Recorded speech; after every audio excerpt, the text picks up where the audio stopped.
Hi. Before we get into this week's episode, I wanted to let you know about some bonus content from Spotlight On.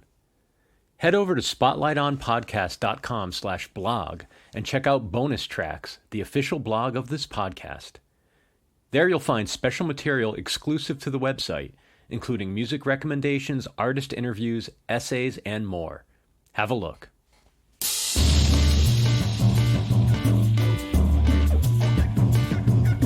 Hello and welcome to Spotlight On, a production of 23 Media Ventures. I'm your host, Lawrence Purrier. Today the spotlight shines on Vermont-based saxophonist, composer, and arranger Brian McCarthy. Brian joins us on the occasion of his most recent project, AfterLife, which was released back in late May, just a few days after we recorded this talk. AfterLife is the second album of Brian's in the non-net format, as well as the second to be brought to fruition through support from the Vermont Community Foundation and the Vermont Arts Council. Chris Pearson in the Times of London wrote, quote, "Imagine John Coltrane's A Love Supreme, driven by science rather than spirituality." While Coltrane praised God, McCarthy muses musically on death and rebirth in a cyclical cosmos and how we are all linked, down to a molecular level, end quote. There's a lot of concept packed into this record, and Brian guides us through it all. We had some laughs too, though, and I think you'll enjoy our talk. Please stick around until the end of this episode to hear the opening track Nebula from Afterlife, the new album from the Brian McCarthy Nonette.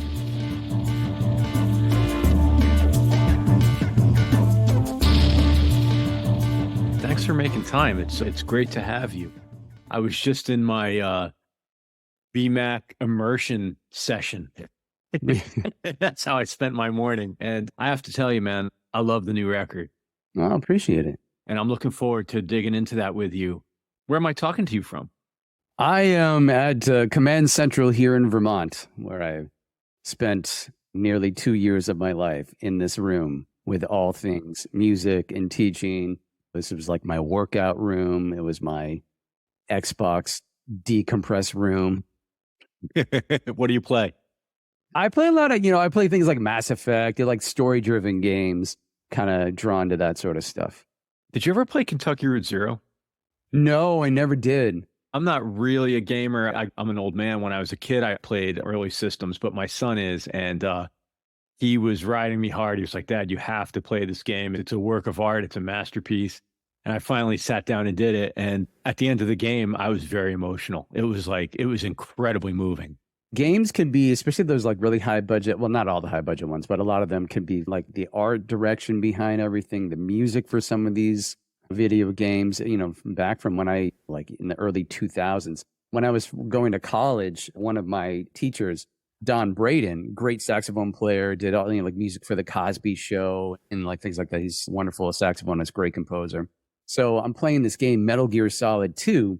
And like throughout it, I'm like, this is like live music that they used for the video game. That's a real saxophone player. This is a pretty good saxophone player. So get done, beat the game, credits roll, and then it gets to there, and it's Robin Eubanks and Don Braden. I was like, well, Don Braden, like that's my teacher right there. This is incredible. So I went back and I saw him, and I saw him like a couple days later, and I was like, hey Don, did you know you're on like at the time it was like the highest budgeted video game of all time? I was like, did you know you're on the highest budgeted video game of all time? And he goes, oh, is that what that was? Huh. Guess I should ask for more money. I guess the music wasn't the highest budget. Yeah, probably not. Never is. Have you ever thought about that? Would you compose for a game if asked? I have. If asked, oh, absolutely. I would do it in a heartbeat. That would be a like film scoring type thing. Would be a ton of fun because that emotional element can just be drawn to a whole other level with the right type of music. And not to skip too far ahead, but I can hear that sort of emotional narrative element in what you do. I've over the last year or two have become very interested actually in video game music, again through my son, but he's a big Nintendo head, and music is just such an incredible part of what they take it so seriously, Oh yeah, sound design and the music. But are you from Vermont, or is that just your base? I grew up in Vermont. Yep. But I went to my undergraduate and graduate years were in New Jersey at William Patterson University. So that's like where I cut my teeth, or where I was reborn in that time period, in that place. I'm from Connecticut originally, Oh and yeah. Yep. I've spent a bunch of time in Vermont. It's probably, yeah, I would say it's definitely one of my favorite places. I used to go camping up there a lot along the Battenkill. Oh yeah. Yep. Yeah, beautiful. Talk to me a little bit, if you would, about sort of like what's the Vermont you grew up in, and what was the musical exposure you had early on? It's interesting. Like growing up in the '90s, like I'm from like the sticks, basically, what they call the Northeast Kingdom. So it's small. Like I'm from a town of less than 1,000 people. Like grew up on a hill on dirt road and all this kind of stuff, like farms around me. But there was a good educational musical culture back then. It was very encouraging of just all state level musicians sprinkled throughout the state. Funny enough, Lester Bowie was in Vermont doing a residency, like basically at the end of his life, or what turned out to be the end of his life. So there was always like these really great musicians coming up or through Vermont. Jerry Bergonzi would come up a lot and do things. So there was always this, yeah, just a great sort of educational culture of jazz at that time. And I was just kind of lucky enough to be a part of that time period. And the same thing with my wife. She and we, we're both from Vermont in that same general area and same age. So we were in all states together and things like that. So there was a lot of jazz taking place in and around Vermont at that time. I don't know. It just connected with me somehow, like almost like a random occurrence of events in some ways.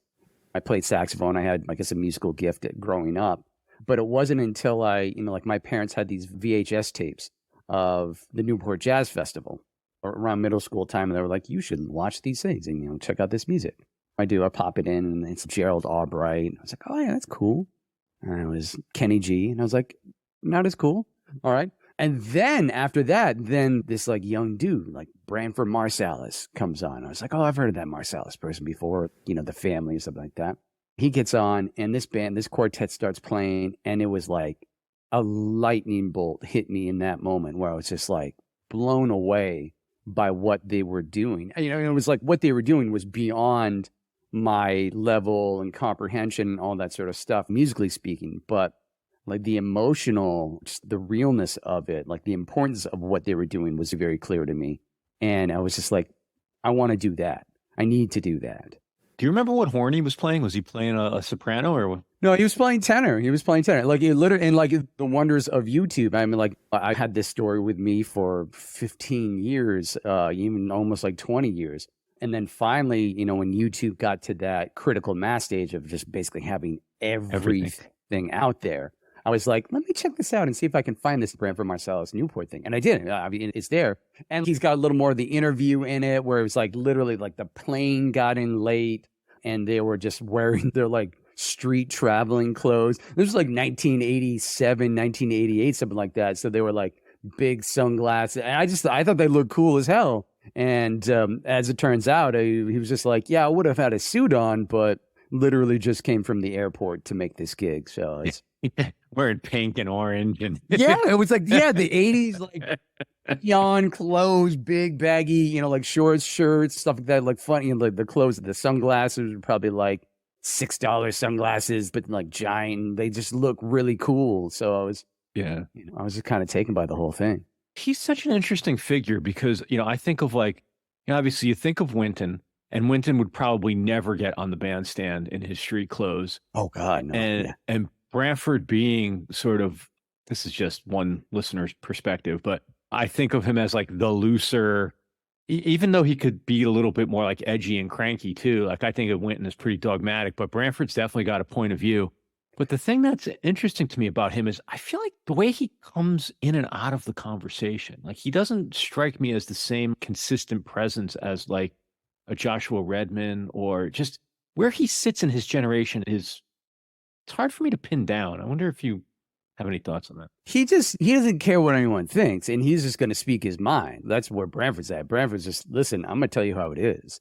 Like from his perspective, he's just going to, and then people love to take him out of context, especially nowadays. What's the new one? My students at University of Vermont were talking about Branford's talking about giant steps because they're like, it was a jazz theory class, and we got into like the giant steps portion of it. Mm-hmm. And so the students were like, oh, have you seen this video? Oh, have you seen this video? And, it's like the taken out of context is like Branford saying giant steps is dumb and nobody wants to hear it sort of thing. I'm like, no, go back and watch the whole interview. What Branford's making, he always makes really good points. Like I love what Branford says because he's always making really good points. If you watch the whole interview, like this one in particular, what he's saying is that if you're going to go out and you're just going to build your career on, I'm going to go out and play giant steps changes every night and release an album of just like, I call it Olympic jazz, where it's just like, it's about the virtuosity of navigating difficult chord changes and doing the astrophysicists of sounds within the sounds to connect. And like, yeah, that stuff is really great and incredibly hard to do.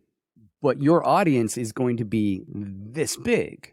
And as long as you're aware, like I've been saying that for years, as long as you're okay with not having a wide view or spectrum of audience, then do that. Do your thing. If that's what artistically fuels you, then do that. But understand that the general public wants to hear Coltrane ballads, Coltrane like with Johnny Hartman, that like you're going to get a much more melody. Yeah, more something that a general audience can easily connect to. And therefore you will have more people that can do it. But Branford's not saying like giant steps is still like, I've heard Branford play giant steps. The dude sounds very good on that. Like he knows how to make that sound. But, you get me and just random people out on the street, like 10 people, random people on the street. It's going to be me listening to that going, wow, this is really great. And everyone else being like, yeah, this is why I don't like jazz, because it's just like, too mathematical. Yeah. Yeah. It's like they don't necessarily have the listening literacy, I guess, or education or exposure to like understand what's going on. Like there needs to be kind of like a level of listening education before you hear stuff like that and go, wow, this is like some high level art and I get it, Yeah. I'm glad you brought that up. This is a topic that comes up in the conversations I have here with some regularity when I'm speaking, especially to horn players or jazz musicians, which is what softened up your ears so that you were able to hear Branford when you were watching that videotape? What were you listening to that prepared you? It's interesting because I went through, especially, we're talking about middle school, high school, like those early years in the 90s for me in the nowhere, Vermont. I was really into Branford, but I wasn't into like later Coltrane or like mid-career Coltrane, I should say. Like earlier Coltrane, I was into like the stuff with Miles and things like that. I was like totally there. How late did you go? When did you get off the bus?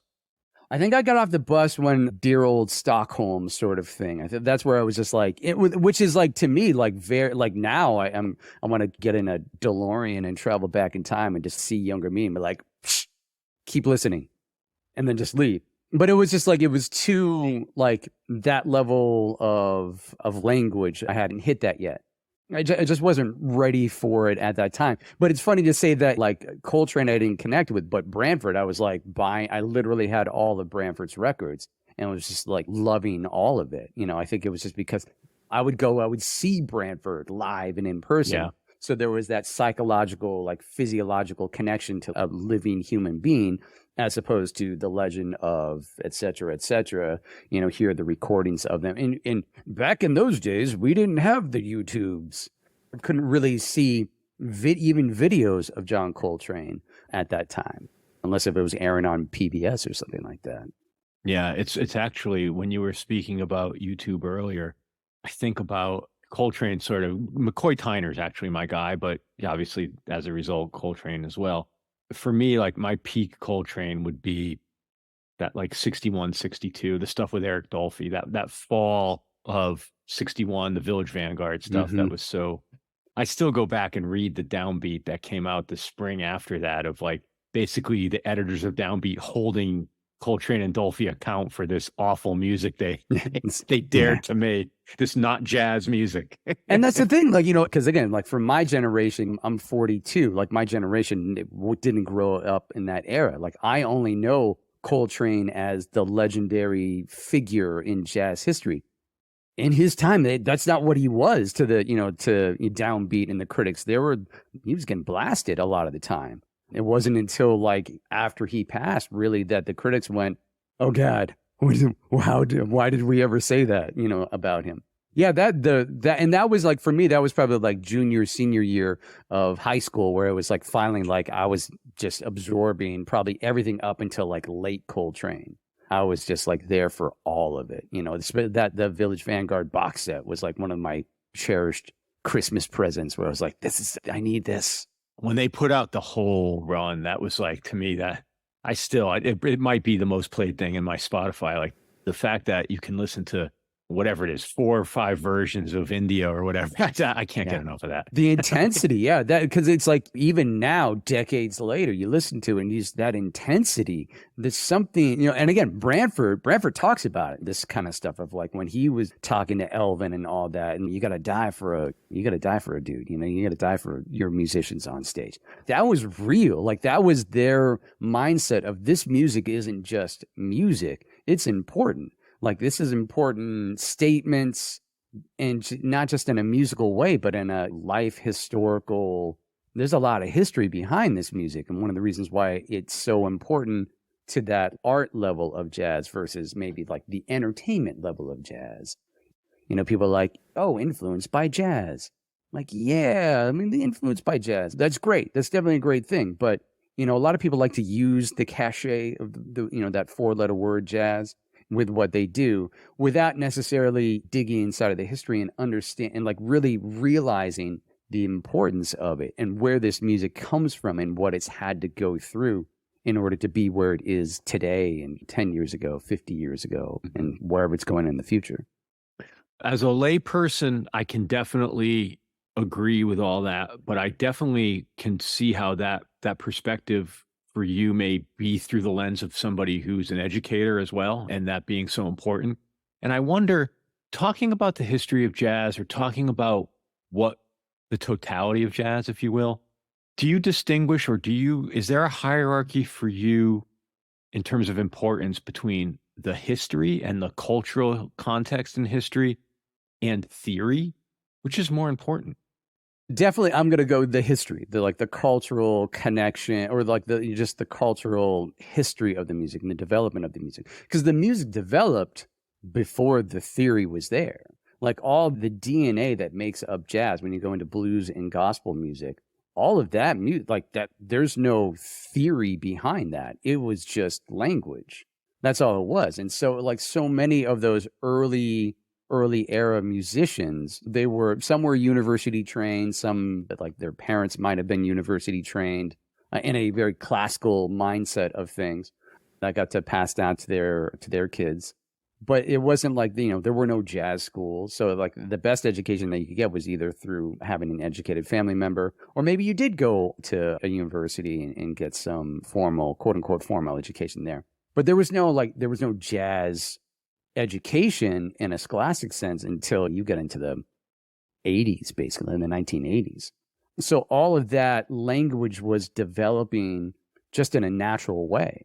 There was no like rules that you must follow to make this, X plus Y equals jazz sort of thing. That didn't exist. It was all on the bandstand. It was just developing in that straightforward language way. Sure, there is theory behind it, but that theory came like the way, like in a theory class, I tell all of my students, this is the autopsy of what the music is. Like people played this music and spoke it, and then the autopsy person came in and said, this is what they're doing, and this is how this connects to that, and the voice leading of this note into here and that to that. And like they weren't really thinking that. They were just speaking in a way that made sense, and it just worked. So it's like the development of even like, like human language. There was no, like our language didn't develop through books.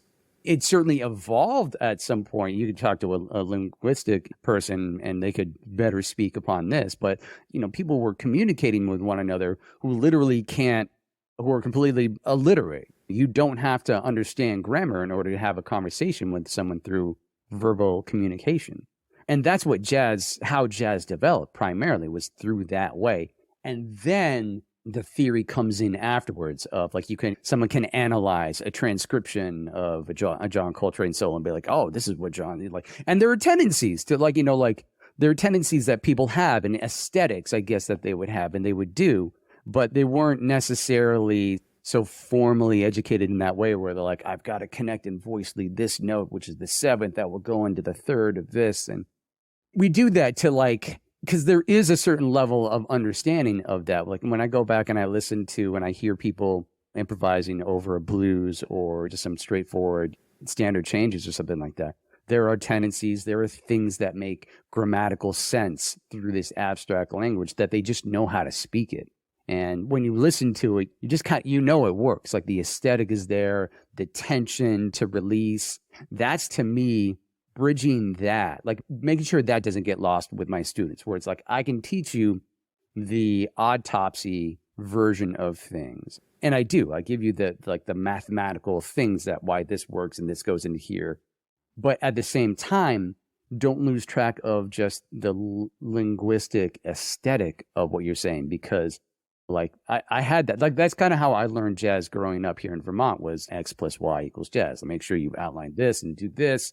And there are certain rules that you cannot break. You're like, never play a flat 7 against a major 7 or a flat 3 against a major 7 chord. That doesn't work. And then I connect up with Clark Terry. And that dude, he's like using the language of the blues and all the stuff on these major 7, major 9 chords. My brain went, wait, I was told you can't do that, but damn, this sounds, that's what I want to sound like. That's how I want to like communicate. So it's kind of like in those moments of, yeah, all these rules are there after the fact. And the ultimate governor of all of this stuff is the music. If the music says it works, it doesn't matter what the rule book says. If the music says, yeah, that works, that's the ultimate judge right there. So aesthetics above all. Absolutely, yeah. Because it's like, like you can go through all of those rules of don't play a major 7 on a dominant 7 chord. You can't do that sort of thing, but people do that all the time. And it can sound great because the surroundings of the statement that the musician is making justifies what takes place. That's, where we get into the realm of free jazz.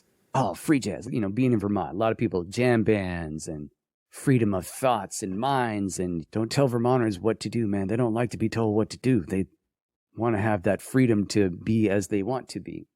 Second only to your neighbors in New Hampshire. Yeah, exactly. Except, the whole, we don't live free. Like we like to live free, but the second part or the die is, kind of like maybe a little too intense for Vermont.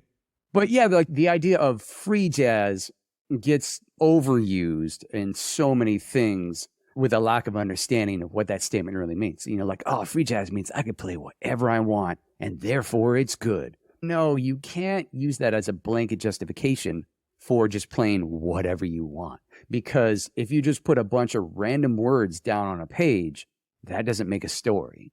And a lot of the times I'll hear people try to use that justification, like younger or less experienced jazz musicians going, yeah, I just want to play like free jazz, man. That's what it's cool. And they like use this, In other words, I don't want to practice. That's what I'm getting at. They're like this, they think it's an easy pathway to like, I'm playing great and high art. I'm like, time out. Actually, what you're talking about, the idea of free, like the free jazz is the freedom to be less constrained by maybe 251 or something like that. But that's not even the idea of not having to conform to very standard rules in a maybe scholastic sense. Like I can play whatever I want, but what I'm playing still has to be coherent. Like I still have to be speaking coherently in order to, and therefore if I can figure out a way to speak coherently and play whatever I want, that's the, almost like the ultimate goal of jazz in general, is to make a honest, true, meaningful statement without being confined by standard scholastic rules, I guess. Yeah.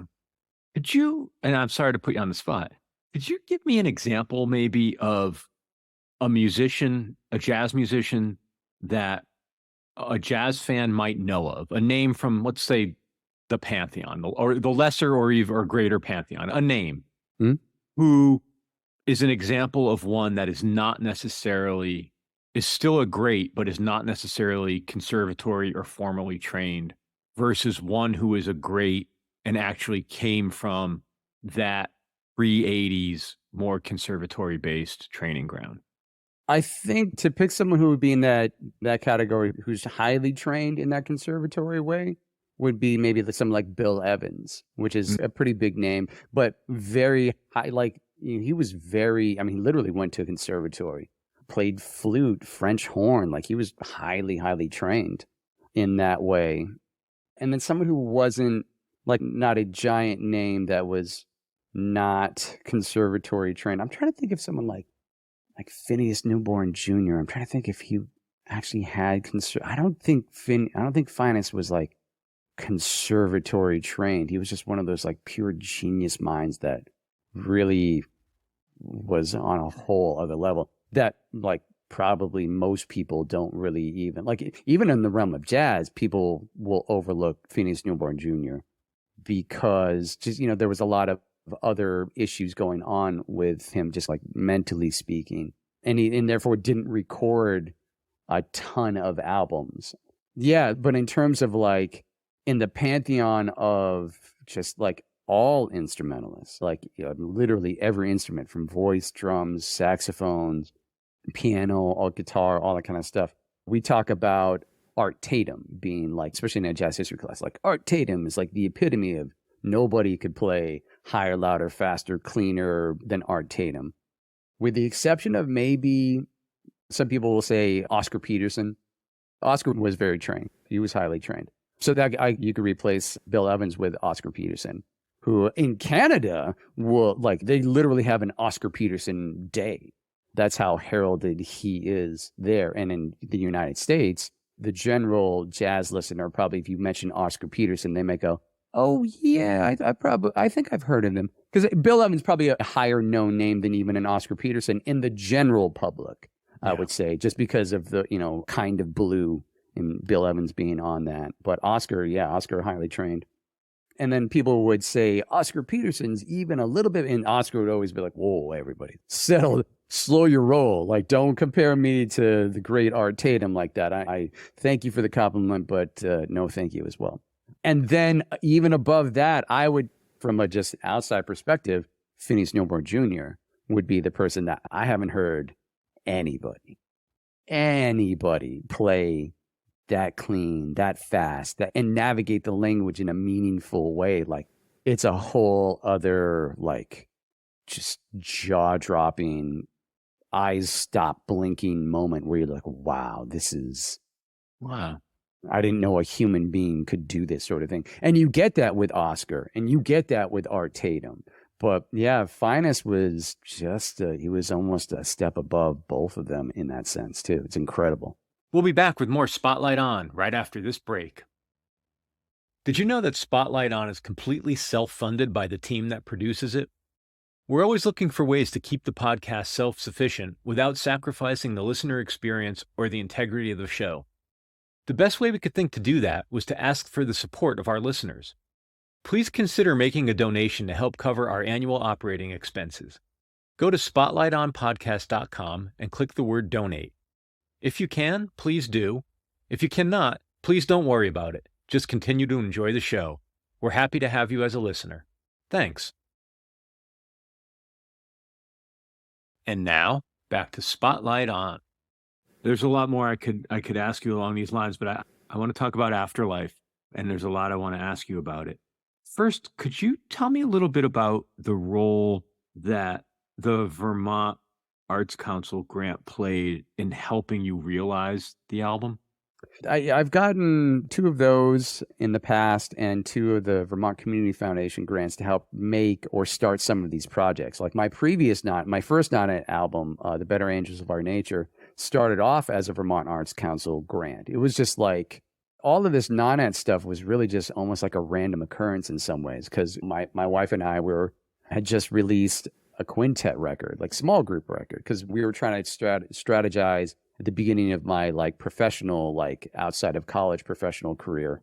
It's going to be easier to tour a quartet or a quintet, like keeping costs down and things like that. In college, composition and arranging background, I just seemed to have a natural gift to that as well. Did a lot of non-ed writing back then, and I really enjoyed it because of bands like the Joe Lovano Nonet. Just loved that band, loved that sound. George Coleman Octet, like these like mini big band sounds I really just loved and always loved just writing for it. We were planning, all right, so in a couple years, we're going to release another quartet record in like 3 or 4 years. And I was like, oh, 3 or 4 years, it's a long time. What if I did a Nonet project like in between? And we said, that's expensive to do something like that. Let's apply to this Vermont Arts Council grant. This was, like 2014. Let's apply to Vermont Arts Council grant and see if they'll give us some money to write the project. And then we'll just do that and be done with it. So we got it. We got the grant. I was like, oh, cool. We get to do this project. And so when we premiered it, it's like all Civil War material, themed, historical type stuff. And we're like, all right, cool. We're going to do this, one night here in Burlington. And that'll be it. And then we'll move on to the quartet project. Then one night turned into 2 nights. They were like, actually, I think this is going to be a really good project. Let's do 2 nights rather than just one night. Oh, cool. 2-night premiere for this project. Great. Let's do that. And then when, like, after the first night, like, people were coming up in a very different way, like talking to me in the sense of like, where have you been hiding this from us all this time? Like, where is, like, you can do this? People were just like, you've got to make an album. This is an incredible project. And you've got like, and it was just kind of like out of left field for my wife and I, because we weren't expecting that at all. We were just like, cool, we're going to do this and then move on to the next thing. And people were like, question, when is this coming out? And it was just like, I think at that time, we didn't expect that we could elicit that sort of emotional response and like wide range of emotional response from an audience. We were just doing what we knew how to do as best as we could do it. We're going to do a project. We're going to do it to the best of our ability and make it important for us. And then if anyone else agrees with that, great. I mean, which to me, I think is like the ultimate artistic endeavor, is to like create a project that's meaningful and honest to you and genuine to you, and then having the audience be right there with you as well. And so that was just unexpected, like, whoa, okay, I guess we can do that, like that art thing. All right, cool, like game on. Since then, like, we've always applied to, like I said, Vermont Community Foundation, and then again, Vermont Arts Council. During the pandemic, we got to write the AfterLife music, and then the Vermont Arts Council came in with, I might be getting that backwards. They came in during the pandemic to help us finish recording the project. So it's always been, they've been a piece of the puzzle, both Vermont Arts Council and Vermont Community Foundation, of creating these projects, either the initial kind of spark to write the music or some more finances to help take it over the hump of creating the album in the end. Honestly, not every state necessarily has that support system in there. It's nice that the resources like that are available at some level here in Vermont. I wish there were, certainly if I'm in a larger state, there, like New York has larger local grants that you can get into. But Vermont's it's a small state, so they don't have the size of the fundings that other places do. But still, it's a piece of it, and it's an important piece of that. Are the grants competitive, or do you find that if you submit, you'll generally get accepted? They are competitive. When I got the grant in 2014, and then, like there's a time period where you can't apply for like 3 or 4 years or 5 years or something like that. And then, so the next grant cycle that I applied for, I did not get, and then applied the next year, and then I got it. So I'm in one of those now. I think I'm in one of the like the waiting periods where I'm like, oh, I can't apply again for another year or 2 or something like that. Yeah, they are competitive. There's a certain level of competition for them. Because it's not just a music competition sort of thing. It's all arts, literature, like sculpting, painting, all that kind of stuff. And I've been on a few of those councils too, like as a panelist from time to time, to see the projects that come in. Can you talk to me a little bit about the sort of unique palette of a nonet? I find large ensembles intimidating. I remember it was about 30 years ago now, I saw Jerry Mulligan with an octet or a nonet. Yeah, that's another one, yep. It was like he was driving a freight train. In fact, there were a couple of times where he stopped the band and would get them back in time. Like, it looked like hard. Yeah. And I wonder if you could talk about your attraction to it as well as any particular challenges. I hate myself. That's no.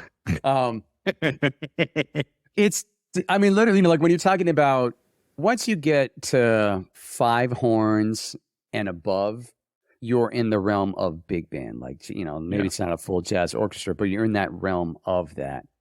And when you've got a big band or a jazz orchestra, literally, we tell drummers, like, you're the bus driver, like, you're driving this bus. It's a massive sort of thing when you get so many human beings trying to be on the same page and create this generally highly orchestrated type music. Hard is definitely that would be accurate. It's challenging because of you've got so many moving parts that you've got to keep together and moving in. You need someone masterminding it that understands where things can go wrong and how to mitigate that process with what could go wrong. How do I set up something that would make sure that it doesn't? Especially with this Afterlife project. I mean, there's music that's in there that's like in 11, like phrasings of 11, 15, different time signatures, like there's all different kinds of stuff going on there. And listening back to it, you don't necessarily hear that. And that's kind of the idea. I'm not writing things to be like, I'm not writing hard music for the sake of hard music or music to be hard for the sake of being hard. It's just what the music wants to be in this particular case. And I get just kind of like, and then afterwards I go, oh, look at that. That's an 11. How about that? There's something that I want to latch onto there, which is there's a delicacy or an airiness, or I'm struggling, an ambience to the music that I don't necessarily associate with larger ensemble playing. There's not a cacophony of people. It's not so densely arranged, Mhm. highly arranged I would imagine, because that had to be deliberate to get that spacious sound. But it doesn't come across as like, let's throw a nonette at this all at Yeah, once. like everyone all the time at the same time, constantly doing blah blah blah. Yeah, well, and that's the fun thing with a mini big band or this nonette. When I've got the instrumentation that I have, like the option of alto or soprano saxophone, two tenors, trombone, baritone saxophone, trumpet, or flugelhorn. Through that, there's a way to emulate like a saxophone section in a big band because I've got 4 out of 5 saxophones there anyways. I can add a trombone into the middle of that, and I've got all 5 parts, harmonically speaking. For that, I can emulate a trombone section by trombone as a lead voice, tenor, baritone saxophone. Gives that like quasi trombone section. I can get a trumpet section with trumpet, soprano saxophone, trombone kind of high up. So there's always a way to kind of make those standard jazz orchestra / big band sounds within there. And then just understanding how to orchestrate that in a musical way that makes sense. Hopefully it doesn't sound like you're going along and then all of a sudden you just like the rug gets pulled out from under you and like saxophone section now. It's like understanding how to like drive that bus into the direction of get into the lane of like now we're in a saxophone solo sort of thing. Like people end up probably kind of like playing 2 parts at the same time. Like I'll write music where it's almost like in a Bach study sort of way where it's like I'm playing this upper melody part and then the response to it is with the other horn sections where I've got to drop down on my horn and play this and then I'm back to the melody again. So it's like schizophrenic at some points. A lot of people will listen to this nonette and they'll come back to me and they'll go, wait a second, there was only 9 people? I thought that was a full big band.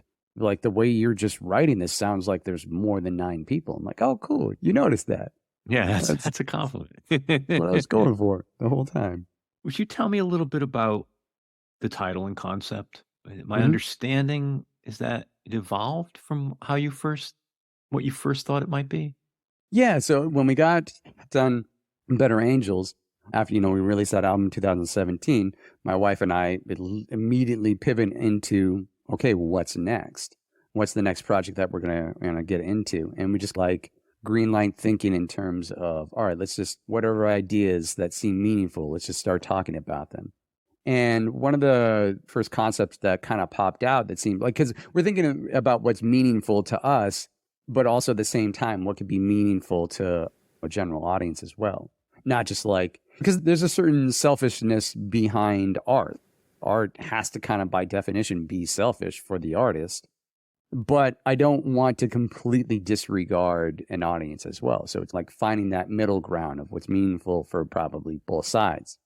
So one of those things that we came across was the idea of afterlife, like different concepts of the afterlife through different belief systems and religions, Christianity, even thinking about going into like ancient times of like ancient Egyptian cultural afterlives and Greek mythology. And, we were talking about that.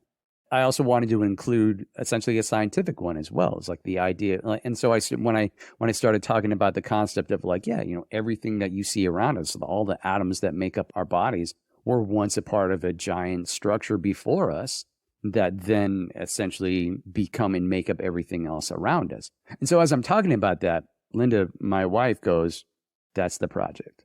The way that you're speaking about this part right now, I think that's the entirety of what this project should be. Because it was the most meaningful thing to me as the person who's going to write the music, which she knew like that will make it more, the music will be more genuine that way. Like, so I think this is the project that we're digging into with the idea that what comes after the life of what was here before us, as in, I think in astronomy, like our sun is I think they call it a third generation sun, where this is the third generation of a star. There were two others that existed, exploded, condensed, and became another star for us. So like to me, like it's a fascinating thing to think about. Like everything that makes us was once a giant star before us with a solar system and a whole like life of its own. In that sense. So who's to say that what we're living here now isn't the afterlife of what existed before us? So that was the initial concept there. Is that a concept that's just fun for you to contemplate, or does it tie into is there a deeper practice for you? Like how does this fit into the unified theory of Brian? I think it's both, actually, which makes it so kind of meaningful and genuine for me. There is that deeper meaning of there's a lot of conflict. We've seen a lot of conflict on this planet. A lot of people see themselves as being very different from all these other people and things like that. But ultimately, we're so connected that even the molecules that make up our own body were once a part of the same thing. We're once all one. And that's sort of deep and meaningful beyond what you kind of see or think about, generally speaking. There is that deeper meaning to it, along with just the fascination of that concept of how do you go from being that one massive stellar object becoming this motionless like aftermath of this stellar object that then recondenses to become another stellar object along with all of the planetary bodies around us and eventually human beings. Like we're probably the most unique thing in the solar system because of that, because you have this species that can create really incredible things and really terrifying things. It's a fascinating concept when you think about it. There's so many strands of micro and macro around unity, connection, how that relates to an ensemble of people, even coming together, that earlier history you talked about, being part of a lineage or a tradition or, there's almost no sense in untangling it all. It all makes sense. It all makes sense in one soup. Could you talk to me a little bit about the unique aspects of having a working relationship with your significant other? Yeah. I feel like sometimes we could set up a camera and sell tickets to the event. And sometimes let's talk about that. No, it's, that's because especially nowadays, I literally cannot think of another artist out there that collaborates like this. Historically, that happened so often. Even if you talk about Miles Davis and Kind of Blue, that's the all-time sellingest album. And for good reason. Like, that's like when people are like, I need to get into jazz. What's the first? I'm like, Kind of Blue. Get Kind of Blue. You start there. All right. Because it's like the perfect album. It really is. And that album, like that session was such a collaboration between Miles and Bill Evans and everybody else on it. There was a lot of collaboration going on there, like production that would kind of happen in the moment while they were doing that. But then you get just that type of production collaboration was happening all throughout jazz history. And I think, over the past 20 to 30 years, that sort of collaboration has been lost for, I guess, a number of reasons, because there isn't as much money to be made. So you don't necessarily have that production editor collaboration that exists for a lot of people. But for my generation, especially, like our art, like that's mine. Don't tell me what to do with my art. That's like, this is my perspective and that's what it has to be. And if it's like, to hell with everyone else sort of thing. And you get overly, it can get overly selfish and overly caught up in your own thing. And admittedly, like I was right there with it. It was like, why would I let anybody else tell me what to do with my art or my perspective? Until Linda and I connected up. Her, because she went to Berklee College of Music, undergraduate in jazz studies performance. She understands the music just as well as anybody else and has a different perspective than I do and has a really great production perspective as well. Basically, to put it short, it's like, get over yourself. Like as an artist, like first you have to get over yourself of the greatness of you or like the infallibility of your art and your perspective. Get over yourself. Listen to some other people's input, but people's input that you trust, because I get plenty of like, oh, you should do this. And why, especially doing a Civil War Nana album. Believe me, I got plenty of emails of people wanting to meet me out in the parking lot afterwards, basically. Let me tell you something about this. Whoa. I'm not talking about listening to those perspectives. I'm talking about listening to perspectives of unique individuals, remarkable individuals that you can trust. That's Linda and I. Like, I trust Linda's perspective because, for example, when we're not just talking about the conceptual part of the album, but when I get to the writing part of it and I'm doing something and I'm just through the entire process, I'm like, hey, Linda, check out this melody or this part of the melody that I'm going in. And just leave it at that, and to get her honest opinion of like, what do you think of the direction so far? And then the input will come in of, well, it's a little too, it might be like too notey. There's nothing to like hold on to. I'm not getting melody that I can hold on to, things like that. Or it'll just be like, yeah, I love the melody, how it's doing this. And so we'll go back and forth like that for 12 months, 14 months, however long the writing part of the project takes. And there'll be times where they're like little details where I'm like, this like 3 notes right here. It'd be like 3 notes. And she'll want to cut that and be like, no, like, I don't know why that's there. I don't really like that. And I'm like, well, no, but this is, for expanded upon this other thing. And she'd be like, yeah, I'm not getting that. I think we should cut it. And I'm like, no, I'm not going to cut it. It's like, and then all of a sudden we're like, oh, it's like the thing ensues where it's like, no, I'm not cutting it. You need to cut it. And then we need to go to separate rooms for a little bit. And then when we come back, what will happen is, how about if I add this section? Like, like basically it's like the perspective of what she's trying to say and what I'm trying to say, they're both valid. So it's finding a way to make both of us go, oh, okay, yeah, now I'm completely fine with it.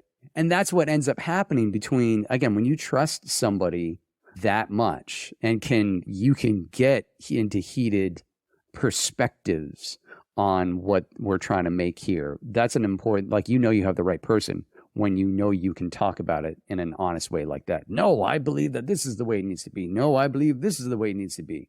We're both kind of right. So what do we need to do in here to bridge this? And then when we do that, and we do it quite successfully every time, is that the music ends up being better for it. I wish more people would, or I shouldn't say wish, because it's a hard thing to find. I would love to see more people collaborate with someone that they trust like that, the way that Lynn and I trust each other.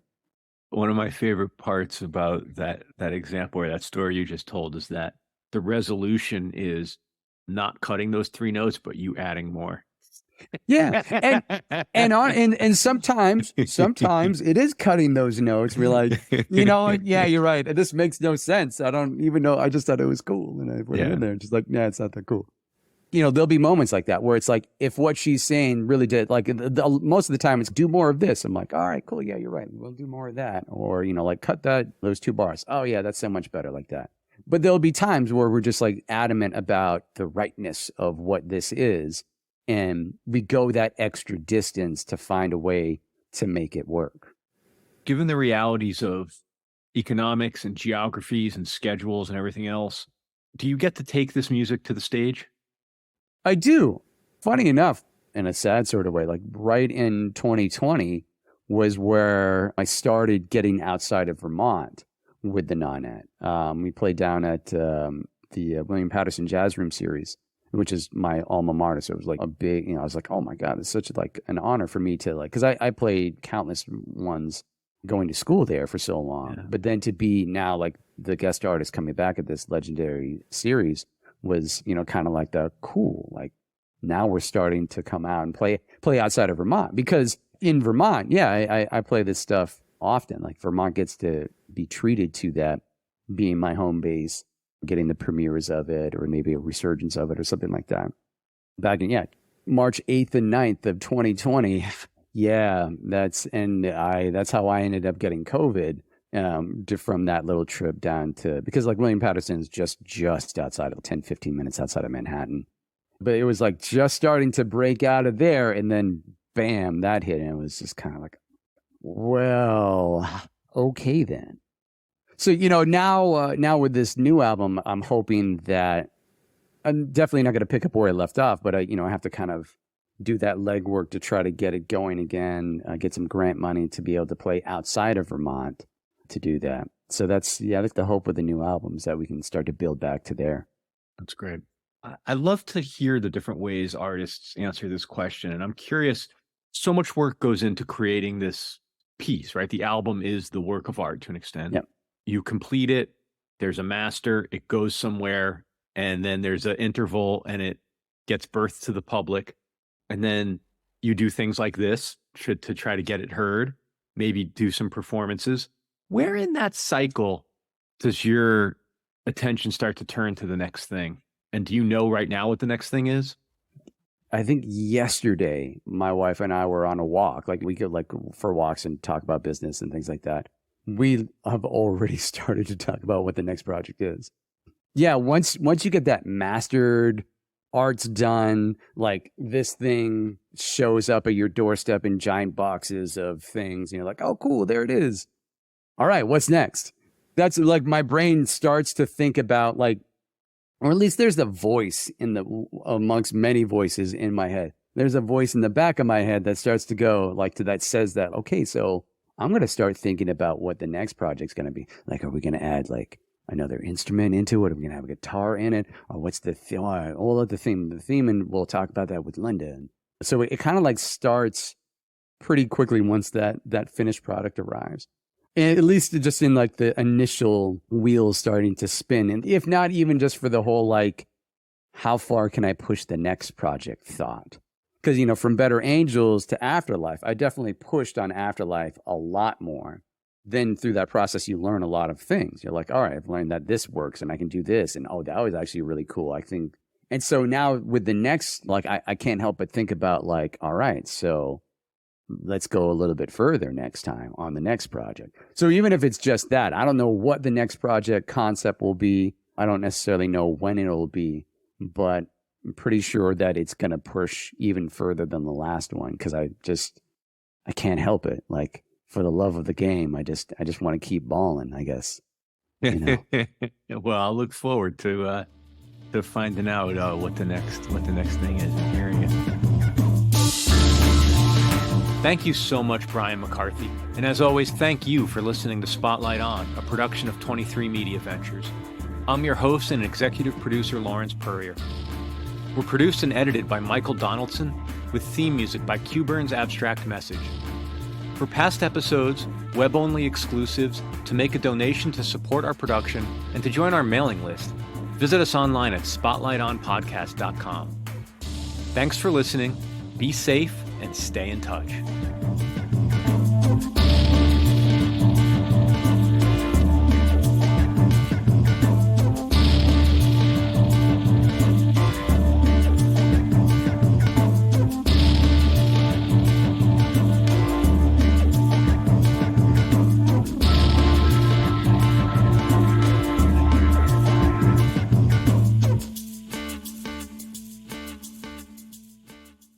And now, hear the opening track Nebula from AfterLife, the new album from the Brian McCarthy Nonette.